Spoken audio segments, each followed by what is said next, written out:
জামায়াত ইসলামী ক্ষমতায় গেলে দাবি আদায়ে জনগণকে রাস্তায় নামতে হবে না বলে প্রতিশ্রুতি দিয়েছেন দলটির আমির ডাক্তার শফিকুর রহমান। রাজধানীর কাকরাইলের ফোরাম অব ডিপ্লোমা ইঞ্জিনিয়ার্স বাংলাদেশের বার্ষিক কাউন্সিল অধিবেশনে তিনি বলেন, ক্ষমতায় গেলে 5 বছরে উন্নয়নের বুলেট ট্রেন চালু করতে না পারলেও উন্নয়নের এক্সপ্রেস ট্রেন চালু করবে জামায়াত।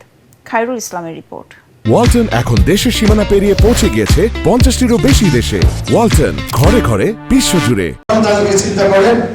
রাজধানীর কাকরাইলের আইডিবি ভবনে মুক্তিযুদ্ধ স্মৃতি মিলনায়তনে বার্ষিক কাউন্সিল অধিবেশন আয়োজন করে forum of diploma engineers Bangladesh.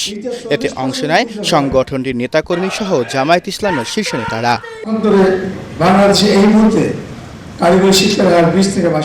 এ সময় জামায়াতের নেতারা বলেন, দেশের অবকাঠামোগত উন্নয়ন হলেই শান্তি আসবে না, এজন্য দরকার ইসলামী শাসন ব্যবস্থা চালু করা। সবাই বলে, কিন্তু আলোকিত মানুষ হতেই পারে। এ সময় দলটির আমির বলেন, ক্ষমতায় গেলে 5 বছরের উন্নয়নের বুলেট ট্রেন চালু করতে না পারলেও এক্সপ্রেস ট্রেন বানাবে জামায়াত ইসলামী। আমরা আপনাদেরকে কথা দিচ্ছি, ইনশাআল্লাহ আল্লাহ তাআলা যদি এই দেশের খেদমত করার সুযোগ আমাদেরকে দেন, তাহলে 1 মিনিটের জন্য আপনার কর্মস্থল ছেড়ে রাস্তায় আসতে হবে না দাবি আদায়ের জন্য।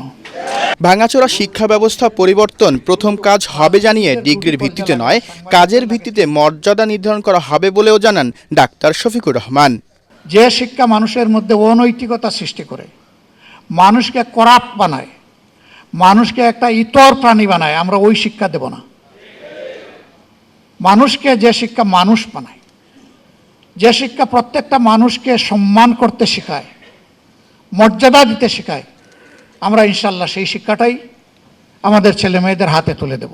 বিপক্ষে গেলেও সাংবাদিকদের সৎ সাহসিকতার বিকাশ ঘটানোর সুযোগ দেওয়ার কথাও জানান জামায়াতের আমির। শিক্ষার পাঠ চুকি একটা ছেলে কিংবা মেয়ে। খায়রুল ইসলাম, এটিএন বাংলা, ঢাকা। মদিনার কাছে